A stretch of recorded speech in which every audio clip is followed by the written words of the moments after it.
Well, my friends, Donald Trump just had a massive rally at Madison Square Garden. I took copious notes, and let's just say he's the only person who could bring together Hulk Hogan, the Speaker of the House, and Dr. Phil under one roof. Now, the brilliant minds over at MSNBC, they're still trying to imply that this was a Nazi rally, but I've never seen a Nazi rally where black people, Indian people, and Jewish people get up to speak. I'm just calling it like I see it, but there was a black woman singing the national anthem at this event, so I don't think it was a Nazi rally. There were also flags of Israel waving in the crowd. Now, while this rally is going on at Madison Square Garden, Mr. Jazz Hands Tim Walz was hosting an event where he plays video games. Now, I'm not shocked he loves to play video games because of the whole joystick situation. Now, as someone who's pretty strategic, I'm not in Mensa, but I do have a brain between my ears. I don't know how playing video games with AOC is going to move the needle just a few days out from the election. Now, you guys know by now, I've never taken $1 from Trump or the RNC. I call it like I see it on both sides of the aisle, and I love to call out the hypocrisy.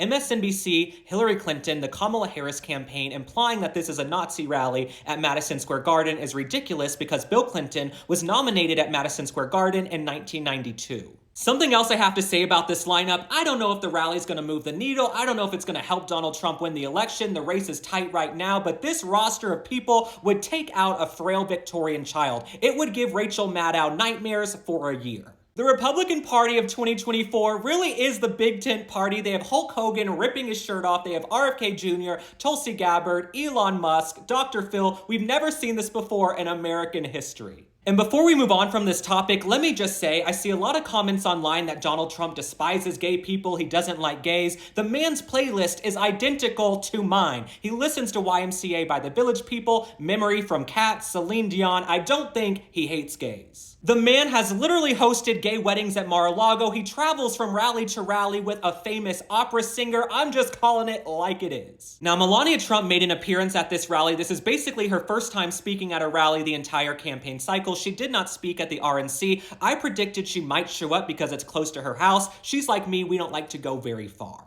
Now, Melania Trump, one thing I'll say is that she has been ridiculed for years for staying with her husband, but Hillary Clinton, she was praised for working things out with her husband in the 90s after his indiscretions in the Oval Office. Now, in my opinion, Dr. Phil gave the most compelling speech of the entire night. He spoke about the division in our country and also the bullying that happens from the left if you dare to criticize Kamala Harris or say, you know what, I'm giving Donald Trump a second look. I'm sure many of you have experienced this at some point. I remember back in 2023 when I went to Iowa to interview Vivek Ramaswamy for my TikTok page, I got a letter from my liberal friends back in New York telling me I was a disgusting person just for sitting down with a Republican. I can relate to Dr. Phil because I've traveled across this country in the last year, and a majority of Americans, we can come together under our shared values. We might have different ways of getting to the same destination, but we don't hate each other. But in the eyes of many liberals today, many in the mainstream media, if you even question Kamala Harris, you are an enemy. Now, as for Donald Trump, he unveiled a new policy at the rally. He said, I will support a tax credit for family caregivers who take care of a parent or a loved one. It's about time that they were recognized. Trump spoke about the American dream, ending the immigration crisis, bringing inflation down. But one thing I'll say, I'm just calling it like I see it, we could have cut the opening acts in half. I felt like some of the opening acts were unnecessary. They were counterproductive to the message Donald Trump was trying to preach